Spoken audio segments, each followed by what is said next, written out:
Tech Sideline is presented by First Bank and Trust Company, the bank that puts you first. They can meet your banking and financing needs for personal, agricultural, business, commercial, mortgages, and so much more. Visit firstbank.com to learn more. Thursday night football has become synonymous with Blacksburg, Virginia, Lane Stadium, and Hokies football. We get another dose of that this upcoming Thursday as Boston College rolls into town.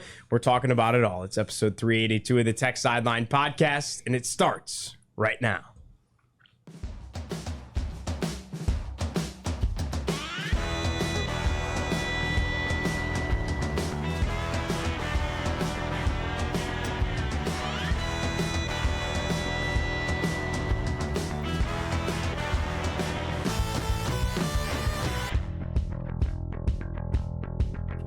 And we're coming at you on a Tuesday morning, October 15th, 2024, from our high-tech studio in the Virginia Tech Corporate Research Center. Remember to like, subscribe, refer the show to a friend, and head over to techsideline.com to check out our extensive editorial content. Subscriptions are just $12 a month for loads of content, and for Virginia Tech students, your subscription is free.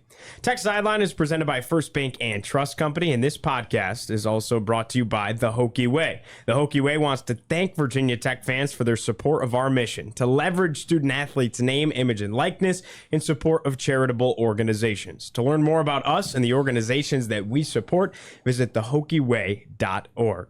I'm your host, Giovanni Heater. To my right, Chris Coleman, our lead analyst and columnist. Across the way, senior staff writer Andy Bitter. In the fourth chair, our founder and general manager, Will Stewart. Nick Brown pushing the buttons, the mustache man, as always, producing the show behind the scenes. And guys, we're back once again. It feels like after the bye week, it's been a minute since we've been sitting on the set talking Hokies football. I think a much needed bye week for everybody. The football team, probably the fan base, and probably TSL personnel as well. But excited to get back to it. How did everybody enjoy kind of the week off? Obviously, we're still writing articles and whatnot, but wasn't the full go content? Yeah, I went home this past weekend to Danville, and here's a funny story. When I packed my bag, and when I was picking my bag up off my bed, apparently my contact lenses fell out of my bag. So I wake up Saturday morning in Danville after taking my contacts out the night before, and I go to find my contacts to put new contacts in, and I don't have any contacts. So Saturday I spent my mom driving me all the way back to Blacksburg to get contacts, and then driving all the way back to Danville so then I could drive back to Blacksburg on Sunday. Oh, wow. So that was my weekend. Yeah. How far is that? 2 hours, 2.5 hours. Still not ideal. Yeah. So that was my day on Saturday. The price of being able to see. Yes. Yeah. Probably don't want to drive that on with no contacts in. Not at all. How about you, Andy? I watched football, and I did some power washing of the side of the house. So it was a very dad weekend. If I had grilled some meat or something like that. Did you drink some beer? Meat. Yeah, exactly. It was a very dad weekend. So we might do it again this weekend coming up. Who knows? Right. Hey, that's right. We almost get like a built-in bye with the Thursday night game. Will, what'd you do during the bye week? I went to a wedding in Greensboro, North Carolina, and by the grace of God, it was scheduled on an off weekend, so that's awesome. That's awesome. And it was nice. It was good. I didn't get a chance to watch college football, although we did have my phone set up so my wife could watch the Penn State game during the reception. Okay, there we go. We call it the Palace. That's where Raza, who's a writer here at Tech Sideline, and I live, and everybody came over and we watched football all day. Him and I got up during college game day. We cleaned the house, gave it a good Saturday clean, went to the gym during the pretty boring noon slate and listened to Clemson beat up on Wake Forest on the radio.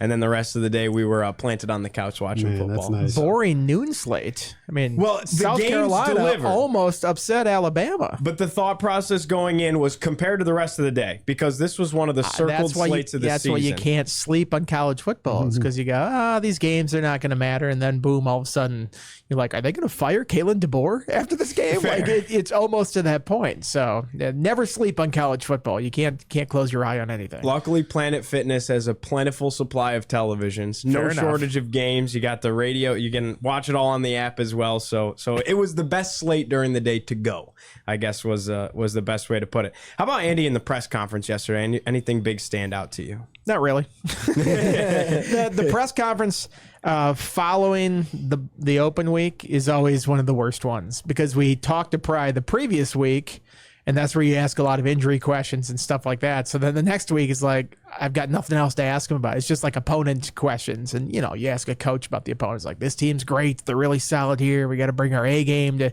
it's all nothing but praise spraying that whole time. So, no, that's typically one of the worst news conferences that they have in terms of like news coming out. Some interesting stuff with Elijah Brooks afterwards. He was really complimentary of Bashaw Tootin, and I'll be writing about Tootin and the running game here a little bit later this week. But yeah, for a news conference, it wasn't the most fruitful in terms of quotes and interesting stuff coming out of it. Yeah, and that's why we'll kind of read my story anyway. I try to make it interesting. And that's why we'll keep it a little shorter on the press conference side of things and get into our game here. Virginia Tech and Boston College Thursday night inside Lane Stadium, 7:30 kick. You can watch it if you're out of town on ESPN. You can always listen to Bill and Mike or come on out to the game, although it is sold out, which is awesome because last year's Thursday night game did not sell out. And from talking to Bill and some other people, there seemed to be a big emphasis on, because it's tough to make that trip to Blacksburg for the out-of-town Hokies, they made a big emphasis on the people that are here getting to this game, and to their credit, they sold this thing out. So Virginia Tech, 7-point favorites. Hokies lead the all-time series, 21 wins to 11 losses. Tech has won 3 of the last 4 meetings against Boston College. Want to ask you guys, any fun memories with this rivalry? It's kind of a ACC rivalry for Tech. Of course, a couple of ACC championship games played. You got that Thursday night, Matt Ryan, the game-winning drive. Anything stand out? No, that one wasn't my favorite. I remember, beating them in the ACC title game 2 years in a row. I remember the 1996 game when I was 13 years old and Virginia Tech went to Chestnut Hill and won 45-7, and it was just a clinic of what a running game was supposed to look like. Will would remember that one well. I think that was your bachelor party weekend, right? You went to that game. That is correct. In planning so I got married in October of 96. During football season. That's a whole nother podcast. But in planning for the bachelor party, I told my buddies, I said, I just want to get together and watch a Boston College game with you. So they came to me like a month or two later and they said, well, we are going to get together and watch the Boston College game. And I said, great. And they said, in Boston. Nice. So that was pretty awesome. Our seats were terrible, but after Tech started smoking them, we were able to move to much better seats. And that was on the heels of BC had beaten Tech in Lane Stadium the year before, early in the 95 season. So that was expected to be a close game. Tech had some true freshman tailback they were going to have to start because their guy was hurt, and the Hokies rolled them. Is there a bad seat in that stadium in Chestnut Hill? Alumni Stadium, I think it's called? We were in the front row of the end zone. Okay. I mean, I did get on television, So somewhere there's a VCR tape of me going like that as they come back from a commercial. Nice. I'm trying to think of the history of games here, and it doesn't feel like there's a ton of memorable games against BC. Memorable in a good way for the Hokies. I mean, the 99, they obviously, clinched their spot in the national title game that year. So that was like a celebratory one, but I don't think the game itself was like it was a great game. 38-14. Right, it was a blowout. What I remember, I came to that game and it was an amazing experience. 2001, my freshman year, Tech played BC on a Thursday night. And that was the game where Bud Foster broke his clipboard on the sideline. Like, Tech jumped out to some big lead. I think it was like 35-0 or something like that. And then, or 38-0 maybe. And then BC ran off 3 straight touchdowns or something like that to end the game after Tech had just checked out. And Foster was so livid and he broke his clipboard on the sideline. And they actually had that clipboard in Merriman and like their little Hall of Fame thing there for a while because it was a famous moment in Tech history. So that's one to remember for sure. I don't want to bring down the podcast here, but that 2007 game in the history of losses at Virginia Tech, where does that one rank for you in terms of infamy? That's a good question. I mean, it's up there. I guess it's redeemed a little bit because Virginia Tech beat them for the ACC title later in the season. So you didn't have to wait a year or whatever to get redemption. You just did it a month later, basically. And it was against that same team. Exactly. Like you got Matt Ryan again in the ACC title game. Exactly. So, and that actually happened 2 years in a row, although it wasn't Matt Ryan the next year in 2008. I don't remember who that quarterback was. It's up there. It's probably for me, Boise State's number 1. Kansas Orange Bowl is up there. 05 Miami. Yeah. That's definitely up there. What about the JMU? That one doesn't bother. That doesn't bother you? No, it doesn't bother me. It's like I was still hungover from the Boise State loss to be impacted from so is the team, apparently. Exactly. Exactly. Yeah. Interesting. Well, let's talk about this Boston College team a little bit. Last season, Jeff Hafley was the head coach. Of course, now he's the defensive coordinator of the Green Bay Packers. BC went 7-6, 3-5 in ACC play. The Hokies beat up on them late in the season in November up in Chestnut Hill. Hokies won it 48-22. Boston College would go on to beat SMU in the Fenway Bowl, a little bit of a precursor to what would be ACC opponents a season later. The Eagles so far this season, they're 4-2, a 1-1 conference record. Of course, they beat Florida State. They're coming off the heels of a 24-14 loss on the road at Virginia in Charlottesville. Boston College led that ball game 14-0, and then you have 24 unanswered from Virginia to win the game. 3 turnovers. No, yeah, they threw an interception at midfield, led to a touchdown. There was a fumble recovery for a touchdown. Like, that score was a little weird based on how that game played out. I think it did not feel like a 10-point margin. Let's put it that way. And the fumble recovery was kind of weird. I was watching it at Sharky's. There were some questions, I believe, of whether the Virginia player's foot was out of bounds when he recovered it or something like that. It was well, when you're out of bounds questionable. and you touch a loose ball, the play is dead. Right. I've learned that from the last couple of weeks here. Exactly. For certainty. So they reviewed that, and it seemed clearer than the end of the Virginia Tech Miami game, but whatever. At any rate, it's one of those things where BC is good enough to kind of play Missouri on the road down to the wire. They're also bad enough to give up 24 straight points to Virginia, and bad enough to almost lose to Western Kentucky without their starting quarterback. And Michigan, they didn't run away from Michigan State. Right. Michigan State's not great this year. Their games are in the 20s, pretty much, almost all of them, except for the Duquesne game, which doesn't really count because that's a bad FCS team. BC's a well-coached team with O'Brien. Castellanos has gotten better as a passer, ironically, with a first-year quarterback coach and a first-year offensive coordinator.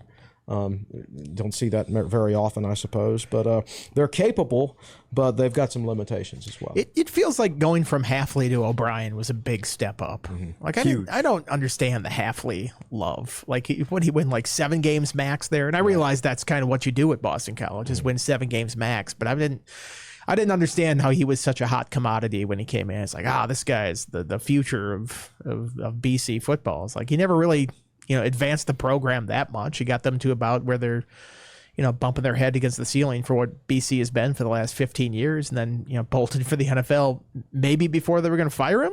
I mean, it was starting to get to that point where it's like, okay, they struggled down the stretch. You're 6-6 every year. Like, it's the same thing as it was before. Like, O'Brien, I wouldn't want him to, draft my players if I was an NFL team. But if he's my head coach, I think he's a great head coach. And he's proven that at Penn State and, what he did with the Houston Texans for a long time and winning the division a bunch of times. And I think he's going to do pretty well at Boston College. So I think that's a significant upgrade that they have the head coach position.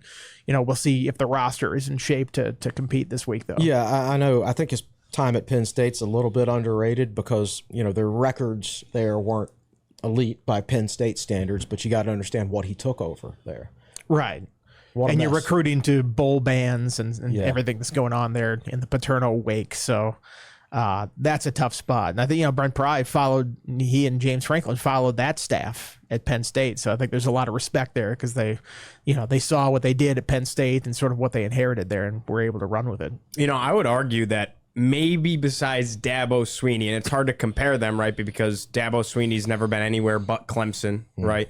And he's been there for a very, very long time. But I'd say besides Dabo Swinney, Bill O'Brien probably has the most impressive resume in the ACC as far as head coaches go. I mean, in the playoffs in 4 of his 6 full NFL seasons, had a winning record in 5 of his 7 seasons in the NFL.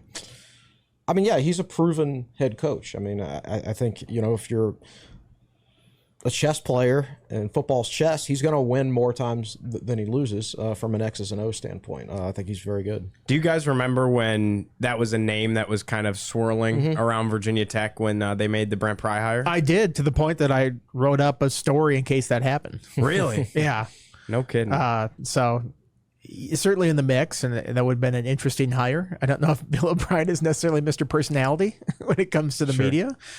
Pry has got that part down. It's, the on-field coaching that we're still kind of wavering on with Brent Pry in that regard. But from a media access standpoint, or at least media friendliness from the head coach, I think Virginia Tech came out on top on that one. Bill O'Brien, another piece of the Saban tree, spent a little bit of time there as the offensive coordinator at Alabama in recent time. He had signed to be the OC at Ohio State, and then Boston College comes calling for the head coaching job, and obviously never coached it down at Ohio State. Instead, Chip Kelly now has that job, and his wife went to Boston College, and it's always a place that he's had roots to. So he made that decision, and it seems like it's working out just fine for him. And it really starts with the offense for them. They're led by a speedy run-first quarterback, Thomas Castellanos.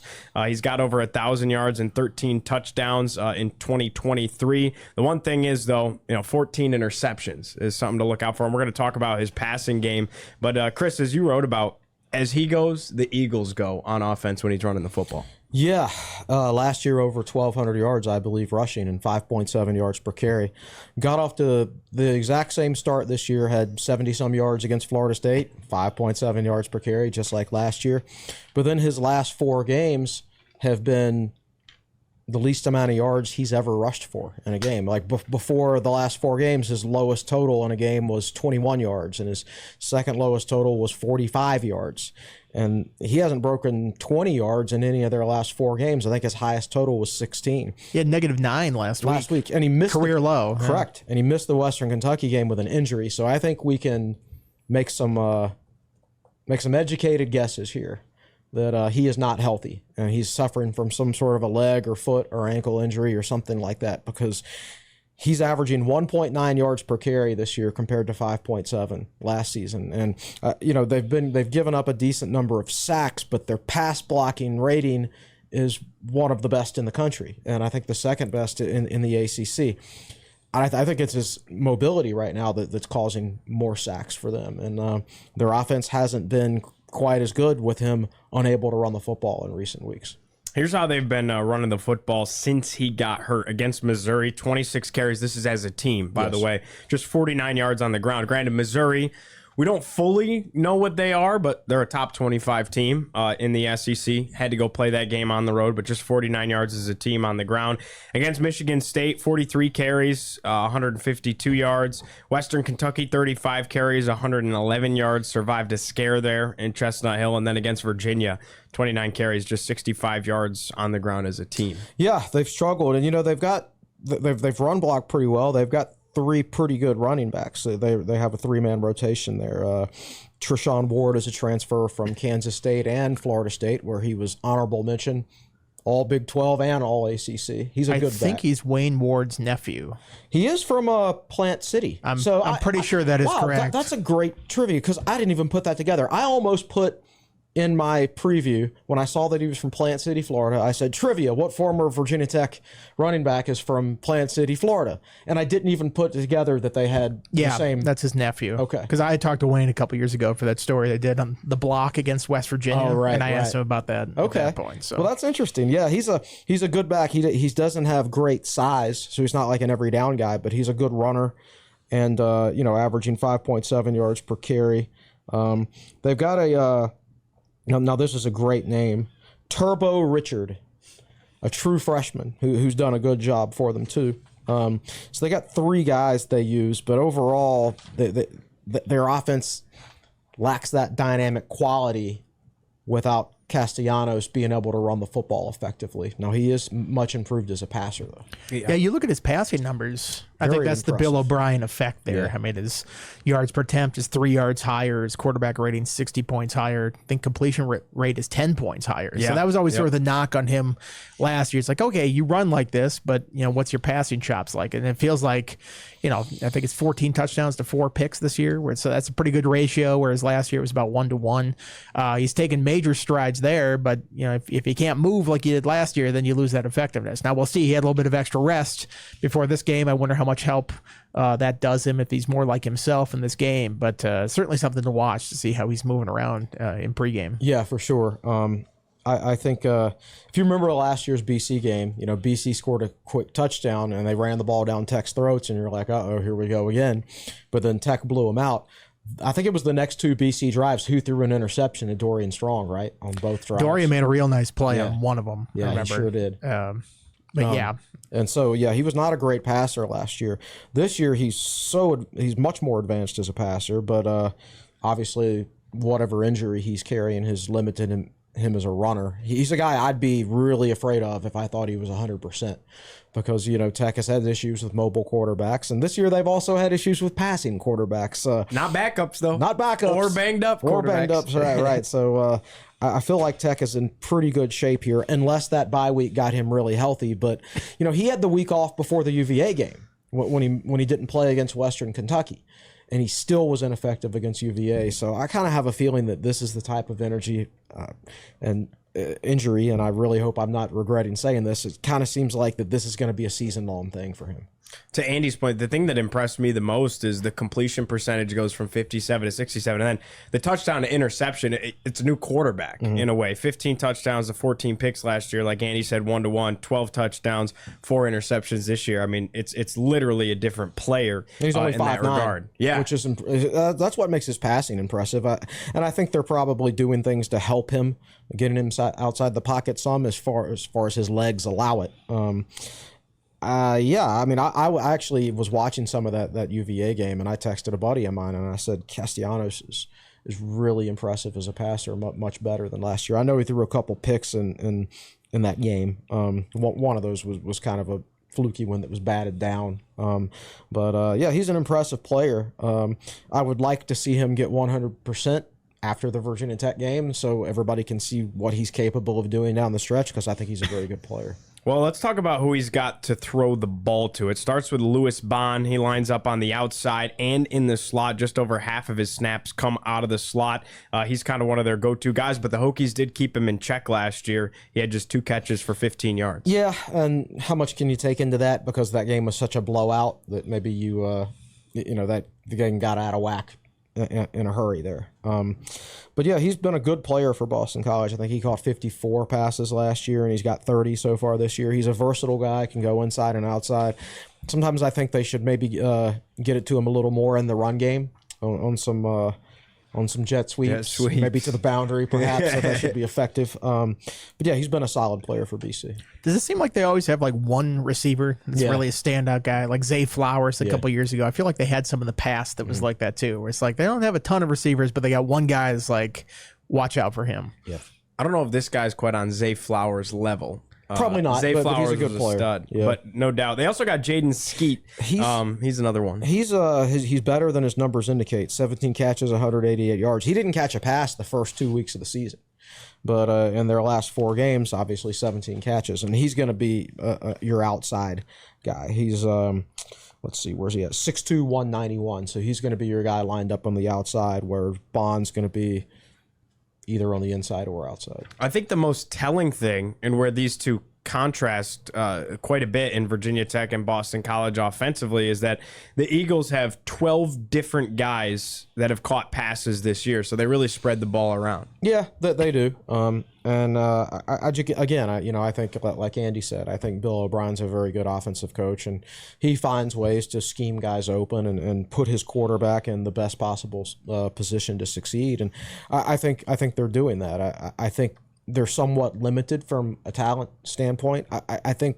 they're like one of those teams that's solid, but that they lack that extra punch, that one guy who can really make plays and beat you, except for Castellanos, but he's hurt. Their foundation is very solid. They grade out as the second best pass blocking offensive line in the ACC and grade out as the #1 team in the ACC in run block. You piggyback it against Virginia Tech, and the Hokies are 14th in both categories out of 17 ACC teams. BC can protect you, and they can set up the run as well. Yeah, they have had troubles protecting the quarterback, but again, I think that's more due to maybe his mobility issues more than anything else. I think it's a very experienced line. If you go through their snap counts on PFF, there's several guys in there with like 2,000 or more career snaps, and they even bring in a backup who has over 1,000 career snaps. So this is a veteran unit that is used to playing with each other. Their right tackle, Ozzy Trapilo, I think is how you pronounce his last name. I just call him Ozzy Man. He's been their best player this year. 6'8", 309 pounds, redshirt senior. Very good player setting the edge for BC. That's another thing that they seem to have every year. Just like 7 sixth-year seniors on the offensive line. Like there was one year where their best guy got hurt, and then everybody was like a freshman. Right. And for some reason, and I think that was the year that Tech just was all over Dracovic in that game here in Lane Stadium, and he had no chance in that game. But like every other year, it feels like you play BC. It's like, man, how many fifth-year seniors do you have in the offensive line? Like those guys are always just developed. I don't know. They seem to just have an assembly line of veteran offensive linemen up there somehow. 3 grad students in their starting lineup on the offensive line. Their number 1 guy off the bench is a redshirt senior also, and then their starting center is a redshirt junior. Yeah. So, a ton of 4th and 5th year guys. Maybe some of them are 6-year guys too. Who knows? I didn't look that part up. The youngest guy in the rotation seems to be a redshirt sophomore. He's their left tackle, Jude Bowery. He's got the least experience, but he's played pretty well for them this year. So it's a good group. Anything else on the offense before we move on? I just they're a team that that would really concern me if Castellanos was healthy. And if it turns out if he did get healthy during the bye week and he's 100%, then this game has a chance to be an extremely competitive game on Thursday night. But I think if he's not healthy, then they're going to struggle offensively. How about you? How about for you, Andy? Yeah, I think it's sort of in that same vein.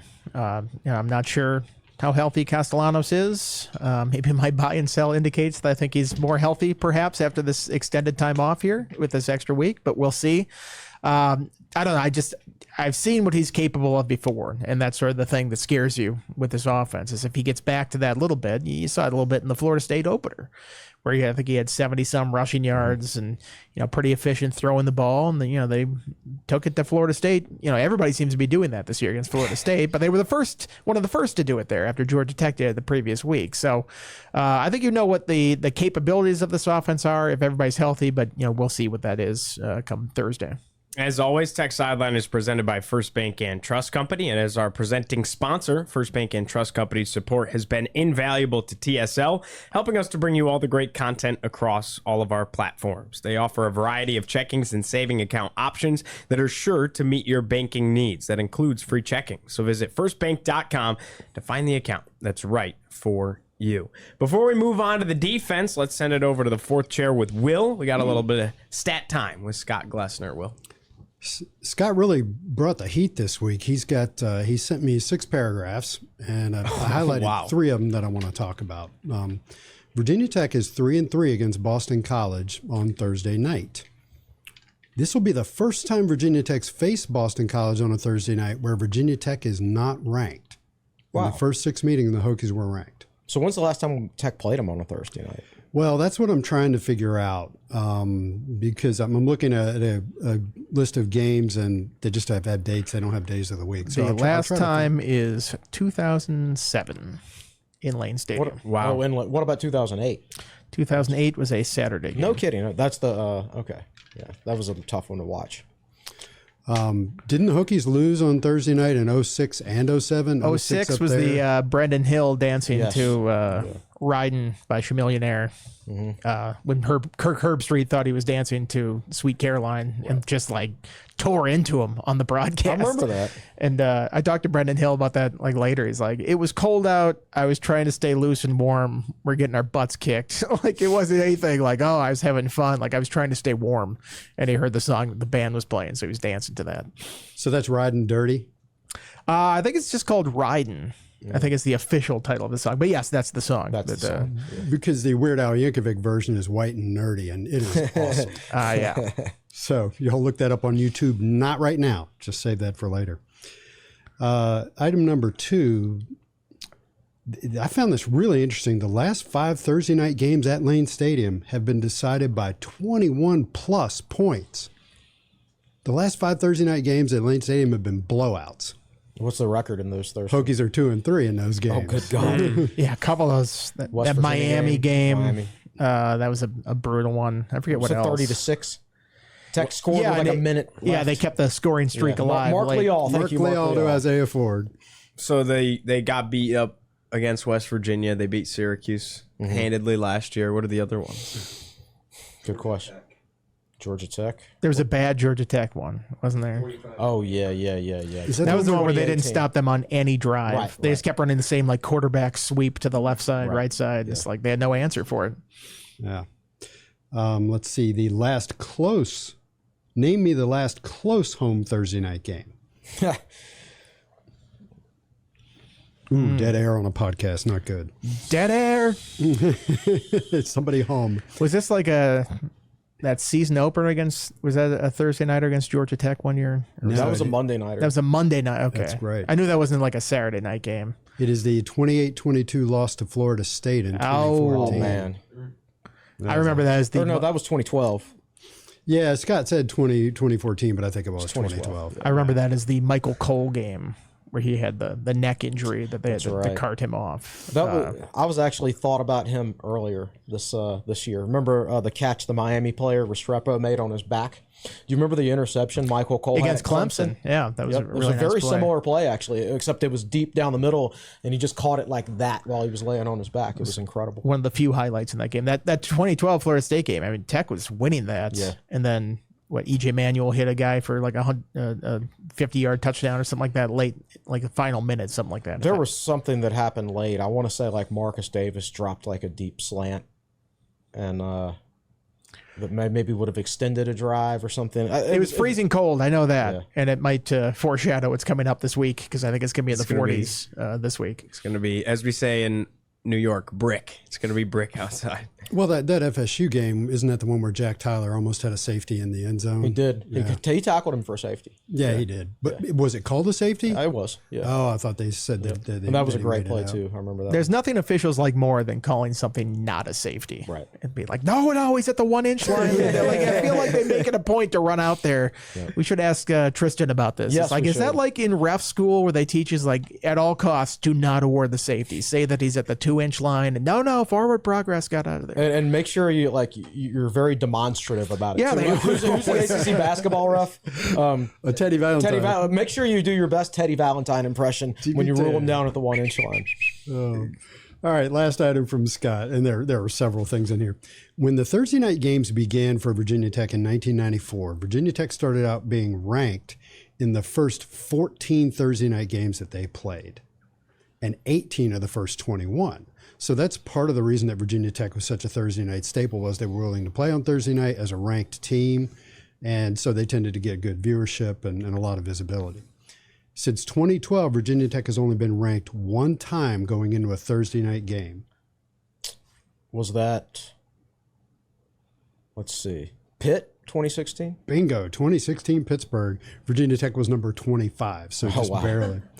So Thursday night will make the streak, not really a streak, but the stat that 1 out of the last 13 Thursday night games Virginia Tech has been ranked. So I can feel that bringing comments in the YouTube about, oh man, we used to be great, we're not anymore. But found that to be very fascinating stuff. So back over to you. Interesting. All right, let's talk about this Boston College defense a little bit. They've been pretty impressive. They rank 31st nationally in scoring defense against FBS opponents. They're allowing just over 20 points per game. Their red zone defense is insane. Opponents have gotten into the red zone 20 times against Boston College and only scored 5 touchdowns.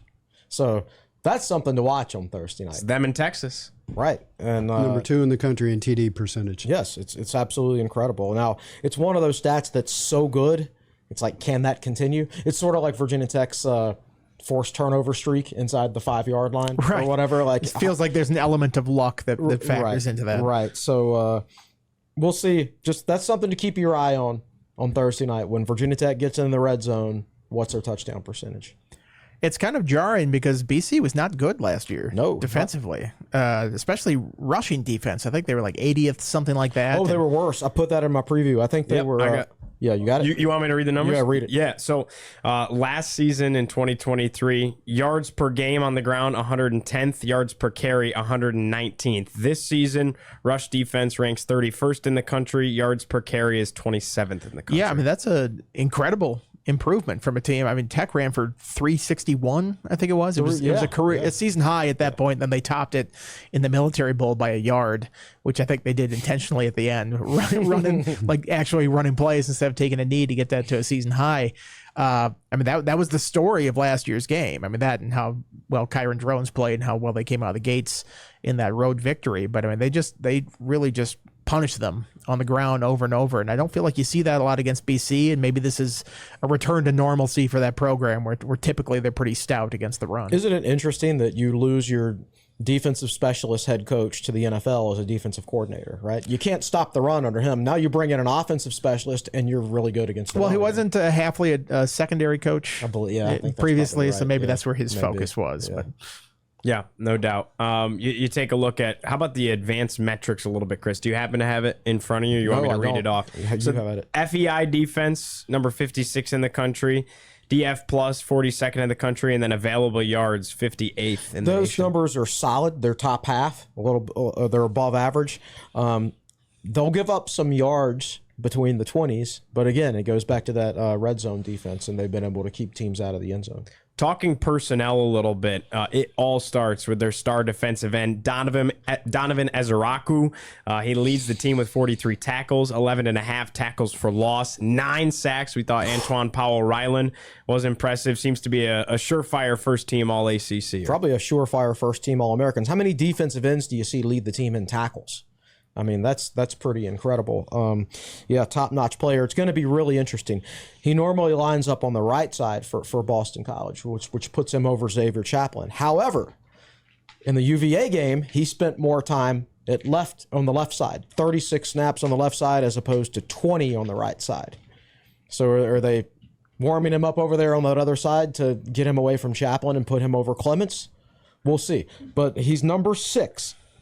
Keep your eye on him, see where he's lining up, because he's absolutely their best player on either side of the ball. yeah, I mean, you mentioned the tackle numbers. I think that's what's most. I mean, the sacks are obviously very impressive, but normally you see a guy get that, and it's not some crazy tackle number. And BC usually has a linebacker with like 200 tackles or something like that.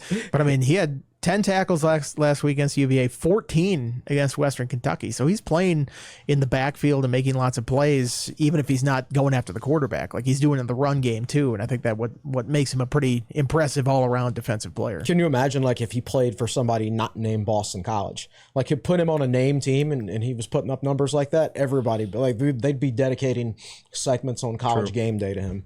Do we think? So, Gio, let me jump in here to put that into perspective. Ezeraku has 9 sacks, which is number 2 in the country, 1.5 per game, number 2 in the country. APR has 7 sacks, which is tied for 5th, and 1.17, which looks like it's also tied for 5th per game. The leader in the nation is a guy named Trey White at San Diego State University. He's got 11 sacks and averages 1.83 per game. And remember, he barely played against Duquesne. Yeah. He had 1 tackle against Duquesne. That's the only game he didn't have any sacks. Like Duquesne was so awful, BC's just like, we're going to sit our starters and blow them out. So what could he have done against like Duquesne? That guy could have like 12 or 13 sacks now if he'd played really in that game. Do we think that he's one of the best individuals tackle play all year? Absolutely. He's got to be. Yeah, I mean, him, anybody can Cam put up those Ward, and numbers. who else? We'll see about Kyle McCord. Sweet. Diego Pavia. Diego Pavia is pretty good. My brain was going trying to figure out who that other person was. Diego. You Pavia. slighted them. Don't let him hear it. I would say the Rutgers The SEC quarterback, does but not as it want you turns to out, hear he's that. not that good. Well, we already talked about who's going to be tasked with trying to slow him down on the offensive line. That was a big talking point. How about other guys to look out for up front for this Boston College defense? Cam Horsley's been a very good defensive tackle for BC, and he's played there for a long time. Another graduate student. You know, you look up and down their roster, and a lot of their key players are graduate students. You know, he's not a huge playmaker. I think he's got 4.5 tackles for loss, but he's very good. He's a tough guy to move off the line of scrimmage. Cam Arnold, another graduate student. Stop me if you ever heard that before. He plays he plays an inside linebacker position for him. No tackles for loss. Doesn't play in the backfield, but just steady and solid against the run. Kind of like Sam Brumfield. Like you don't notice him making a lot of plays, but then you look at the PFF grade and then you go back and watch the tape and you're like, yeah, he had his gap. Right. Which is that's your job as a defender. Do your job. Sure. Right? And he does his job. Your 111th, so to speak. How about in the secondary or the linebacking core for this team? The secondary's hit or miss. They'll give up some yards, but opposing quarterbacks don't have a particularly good efficiency rating against them. I believe, Corey Johnson's their nickelback. He's been pretty good. Amari Jackson's a corner who's been pretty good. KP Price at strong safety has been good. Their other guys, like their free safety, Carter Davis is a redshirt freshman. Their other corner, Max Tucker, is a true sophomore. Those guys are gettable, I would say. 8 interceptions for BC this year. That's tied for 12th nationally. So that goes into that QB rating. Right, So they'll give up some yards, and I don't know how many of those were in the red zone. I have to think probably a couple of them. Yeah.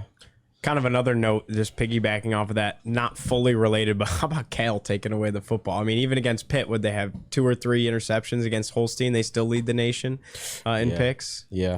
Cal's getting up there. Holstein's been really impressive, but he's come back down to earth the last couple of weeks. But still, really good job by a freshman quarterback this year. And Pat Narduzzi's got him unbeaten. The ACC has turned into something that we didn't quite think it would be. No doubt about it. What else stands out about this defense before we talk about some interesting talking points? For the first time, I think all season, we have some flavor to our special teams discussion. I would say outside of Ezeraku, it's just like this is a solid defense. It's not spectacular. Ezeraku looks like he should be playing on an NFL team, but everybody else is there's some solid guys up there, and obviously they're resilient guys to make that many stops in the red zone. But it's not a team that I think consistently. Well, I think they only got 3 or 4 sacks this year besides Ezeraku, right? Like they just don't sack the quarterback very much except for him. So it's not a big playmaking defense as far as rushing the passer, but they're going to make it tough for Virginia Tech in the run game.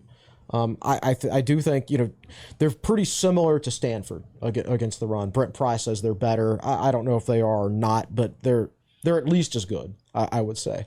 So don't you know that the team you're about to play is always better than the one that you just played? Of course. Come on, that's coaching 101. Absolutely. You talk to the media. So we'll see what Virginia Tech's going to comes up with in a running game. Obviously, it's a team they ran all over last year, but we know that BC has made tremendous strides. So I think it's important for Virginia Tech to establish the run just like the Stanford game. Even though it is the strength of your opposition defensively, it's also your strength offensively. Tootin has had the bye week to get healthy. So I'm looking for Virginia Tech to come out and try to control the game, pound the rock. You don't have to dominate like you didn't dominate against Stanford, but you got to show it a willingness to do it. And you've got to be able to do it a little bit so you can work the passing game off that running game. And we saw that work very well against Stanford, and I think that's got to be the game plan again this week. Yeah, you better have a plan for Ezeraku. You got to figure it out. I don't think you can leave him on an island out there. Maybe with Chaplin, I'd feel less confident. With Clements on the right side, just saying, go one-on-one with him, chip him with the tight end or something, or have a running back kind of shade to that side. You have to have a plan because he can wreck your offensive plan, single-handedly. He's done that a couple times this year. Let's talk about this special teams unit a little bit. So these are some interesting facts that just kind of make you scratch your head a little bit. 4 different guys have returned punts this year. Okay, not that crazy. Boston College has been great in special teams coverage. 9 opponent kick returns have gone for only an average of 12 yards. Meanwhile, opposing teams are averaging just 4.2 yards per punt return on them. 4 different players have punted the ball. The Eagles rank number 126 out of 133 teams in net punting. And finally, Boston College has attempted just 1 field goal all season. Luca Lombardo, great name, by the way, made it from 39 yards against Michigan State. That's the only field goal attempt of his career. So we have no idea what he's got as a kicker. I'm pretty sure Virginia Tech doesn't have 4 punters on its roster. I mean, who does? It's true. It's crazy. You don't see that very often. And as far as field goals go, I mean, that's their only field goal of the year, obviously. Does that mean he's bad, or are they just overly aggressive, or it's situationally they've been in positions where it's probably better to go for it than kick a field goal? I don't know, but I can't tell you if he's good or bad because he didn't have any previous attempts at Boston College when I was looking him up. So 100% career mark, but only 1 for 1, just really odd. I mean, is he gonna if he makes a field goal this week, it would be something that doesn't happen very often. So I went down the rabbit hole mentally a little bit on this stuff, and Nick, being a Radford High School guy, will appreciate this. Boston College's place kicker is Liam Connor. And I got a little confused because I thought, well, BC used to have a place kicker that went to Radford High School, and the confusion came from the fact that his name was Connor Litton. Mm-hmm. And he kicked for BC in 2021, made 11 of 12 field goals as a freshman. Looks like he had a promising career going. Went 7 of 14 the next year in 2022. Didn't kick in 2023 and is now on the Campbell Camels roster. Interesting. Injured last year. Injured. Nick says he got injured last year, so looked like the handwriting was on the wall anyway. When 7 of 14 is not good. No, to be fair, so Luca Lombardo has kicked their one field goal. Yes, yeah, I'm talking about some mental rabbit hole I went down picking up the roster card. Liam Connor is listed as I assume he's their kickoff guy. Because you list him as starting on the depth chart. Yeah, well, that's what their depth chart said, so that's why I put him in there. Okay, so we don't know who's going to kick for him, and it could be one of 4 punters. Yeah. Okay. For what it's worth, Boston College is 6 of 9 going for it on 4th down so far this year. Pretty good number. So if that tells you anything, they rank tied in a large tie for 29th in the country in that mark, and that's based on percentage. I'm actually a little bit surprised that 66.67%. That seems pretty good. That should be higher than that. I guess there's some teams that are maybe like 2 of 2. Exactly. Yeah. You have teams that are, Minnesota's 7 of 7, Cincinnati's 6 of 6, Georgia's 9 of 10. So those are the teams that are at the top. Exactly. Let's go a little bit bird's eye view analysis here as we kind of wind down our conversation. Chris, you had talked about how it's going to be very important to get the run game going, something that's not going to be easy for Virginia Tech. Do we feel good defensively? Because Boston College hasn't scored 28 points since the opener against Florida State. I do feel good defensively. I feel like they've been struggling. They started to move the ball early in the game against UVA, but then kind of hit a wall and then had 3 turnovers. And again, I just think with Castellanos limited, they're very limited in what they can do offensively. And I think they probably got a little bit better players than the overall numbers led on, but there's a big drop-off between the starter and the backup, as we saw in the Western Kentucky game. So they're playing him injured, and it is limiting their offense. And I wouldn't want to catch them necessarily when he was healthy. I still think Tech would have a decent chance to win the game, but I like their chances a lot more with him limited. How about you, Andy?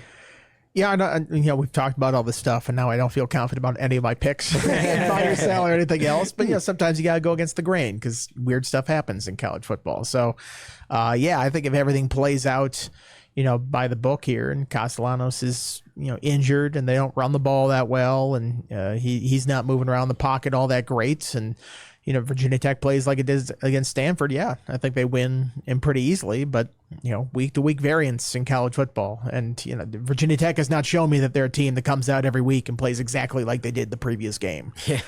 They sort of the Stanford game notwithstanding, I feel like they sort of played to the level of competition. So, we'll see if they can break out of that this week, if they can continue what they did the last time out and just come out and sort of dictate things from start to finish. But until they start doing that consistently, I don't know if I necessarily expect it. Painting the picture a little bit here for you. So you come off the heartbreaker against Miami. You don't have the bye, right? We figured that was the best case scenario. Instead, you get to go play ticked off, beat up on Stanford out west. Now you have an opportunity to get on the plus side of 500 in conference play after the bye week. I mean, how crucial is this game? Feels like it could be the turning point one way or another on the season. Saying a game is a must-win is generally overly dramatic, but you don't want to drop to 3-4, and then Georgia Tech comes in, and their offense is a pretty tough matchup, and then you got to go to the Dome, and then you've got to play Clemson. I think it would also be, I think the fans would be like, okay, here we go again. You played 2 good games in a row, and then you played a bad game, right? Has Virginia Tech played 3 good football games in a row under Brent Pry? Well, they haven't won. They haven't won 3 in a row. Right, exactly. I'm considering the Miami game a good game because they almost won it. But yeah, they haven't won 3 in a row under Pry, and I don't believe they've played 3 good games in a row either. So Tech plays well on Thursday night, even against a backup quarterback. Then it can be considered a step in the right direction. But yeah, I think it's critical that they win it. You don't want to drop to 3-4. You don't want to lose your second home game of the season. If they lose this game, they'll be 1-2 at home. Yeah. Yep. You can't have that. With the one win being Marshall. Andy, what about you? Just looking back, no, I don't think they have played 3 good games in a row. So that's sort of part of the concern here is consistency from week to week. Have not seen it out of this program. So that's why I go in a little bit skeptical. And I think, based on my pick, I think you can see that a little bit. But this is a game they do need to win because you mentioned the schedule. 3-4, like time's running out on the season. If you're 3-4 at this point, not only to achieve what you want to achieve early in the season, but even to get to a bowl game, which all of a sudden that comes into jeopardy. So, big game, big game on Thursday to say the least. I would phrase it this way: I'm not sure how significant it is if Virginia Tech wins it. If Virginia Tech loses, it's definitely significant. I'd put it that way. I was looking at last year, and last year going into this game, Boston College had a 6-3 record, I think, going into this game last year, appreciably better than Virginia Tech. And we had 4 staffers at the time. We all picked it close. We all picked a 1-score game. 3 of us picked Tech to win. 1 of us picked BC to win, and it wound up being a blowout. What was it, 48-22, I think? Yeah. Tech was down 7-3 and scored 35 points in a row. And I optimistically speaking, I get a similar vibe looking at this game. I feel like Virginia Tech is trending up. Mm-hmm. And I wonder how important the mental aspect of it is from the standpoint that of the first 6 games, Virginia Tech only played 2 at home. It's mid-October, and Tech's played 2 home games, and they're playing 4 the rest of the way. What effect is that having on the team, knowing that they're going to be here? Their next road game, I think, is in November, right? Syracuse. Yeah. So I wonder how much that's going to play into it. It feels like BC's trending down a little bit while Tech is trending up. And that was kind of the case last year, even though BC had the better record. And then they played the game, and that kind of proved it. Looking forward to it, no doubt about it. So without further ado, let's predict this thing. We'll start with Will. Well, I prefaced it with in the preview. I prefaced it with everything I just said, and I picked the Hokies to win 30-17. All right. I went and looked at my thing and I said 27-20 Hokies, but I don't like to pick it right on the number. So I think I actually changed it and didn't save it to 27-21 because I wanted to be on the BC cover in this game. And for some reason, I just feel like it's going to be a 1-score game. And I know Tech does not do well in those 1-score games, but you got to win one eventually, right? Sure. I mean, just pure luck. The ball's going to bounce your way in that one. So maybe I'm overrating Boston College a little bit, or maybe I'm downgrading Tech a little bit from how they played the last time out. But for some reason, I just think it's going to be a close one. Before I get to my pick, I actually have a request that someone put in a response to the preview article and said, please have Andy break out his best game over quote in his best Boston accent. Game over. There you go. No clam chowder this week. That was good. The last time we were up there, last year, we were in the elevator going downstairs, and there's like a sort of a cranky old lady that was running the elevator. And we got in and we went downstairs, and somebody called on the walkie-talkie immediately. It's like, we need you back up on 5 to take these people down. She goes, come in 1 second. She puts the thing down. She goes, I'm not a magician. like turns around. It's like, everybody's so positive up there. I love it. I love every trip up to Boston. It's great. I've got it 31-17 Virginia Tech. It's kind of an odd pick because I'm picking the Hokies to be the first team to score 30 on BC this year. And I'm also picking BC to kick a field goal. Two things that don't happen very often. But that's where I landed at. I think BC's a well-coached football team. I don't believe Virginia Tech will run away with it because BC's defense is solid. But I believe steadily over the course of 4 quarters, Virginia Tech will prove to be the better team. Sure. Nick, are these fully up to date in here? Yours and David's picks? I think so. Those are good to go. All right, I'll fire them off here. Nick has Virginia Tech winning it 30-13, the final score, and then David has Virginia Tech winning it 34-16. I guess I am in the contrast to everybody, a little bit more on the lower scoring side of things because Boston College doesn't let you score touchdowns in the red zone. So I got Virginia Tech 24-17. That's fair. And it's right on the number. So that's what I got. And Gio, so far the fans, we've got 300 votes in. And remember, these come in around 1,200 votes once the preview's been up for a while. 48% are picking the Hokies to win by 1 to 10 points. Ooh. 31% are picking the Hokies to win by 11 plus. So that adds up to 79% picking Tech to win. I'm at the point where I can see it being a close game, and it's the reason I picked Tech to win by 10 against Stanford instead of 7, just simply because 10 is not a 1-score game. right? So I'm at the point right now where I'm not going to pick them to win a one-score game until they do it. But I think they're going to win, so I'm picking them by double figures. All right, there you go. Well, coming up, we're going to have buy or sell. That's going to be later this week. What else is coming up on TechSideline.com? Because it's an unconventional week with a Thursday game. We'll have Ask the Back Judge with Tristan Raish later today, Tuesday. Brandon Patterson will have his film breakdown of Boston College tomorrow on Wednesday. Awesome. Yeah, I've got a story on Toot and the running game coming up. I think Wednesday. I reached out to CBS to see if I could talk to Matt Ryan. Talk about that 2007 game. I figured if somebody wanted to talk about it, it would be him. I don't think anybody on Virginia Tech side really wants to reminisce about that. But I have not heard back, so I'm not holding out hope that I'll hear from him. Who did he throw the pass to? Andre Callender. Boom, got it. For some reason, that's just like imprinted in my brain. I didn't even cover that game. I wasn't even covering Virginia Tech at the time, but that just is like right there. That's one of those dumb facts that will be in there.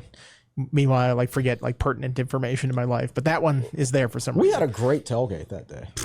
Really fantastic tailgate. Was it raining? rain? Oh, was it raining? Well, it wasn't raining at the beginning of the tailgate. Okay, but it only rained the entire game and then stopped for like the very end. It started raining at some point during the tailgates. We didn't let it stop us though. It was fantastic. So while we're wallowing in misery, who was the defender that was closest to Callender when he caught the ball? Chancellor? Xavier Adibi. Adibi. Yep. Not quite deep enough. Interesting. All right. Anything else before we turn everybody loose for the Thursday night game? No, I don't think so. All right. Virginia Tech and Boston College inside Lane Stadium. Wear your orange. It's an orange effect game. 7:30 kickoff, or watch it on ESPN if you can't make it in town. For Nick Brown, for Will Stewart, for Andy Bitter, for Chris Coleman, I'm Giovanni Heater saying so long, and we'll see you next week. We'll see you for some buy or sell in just a little bit.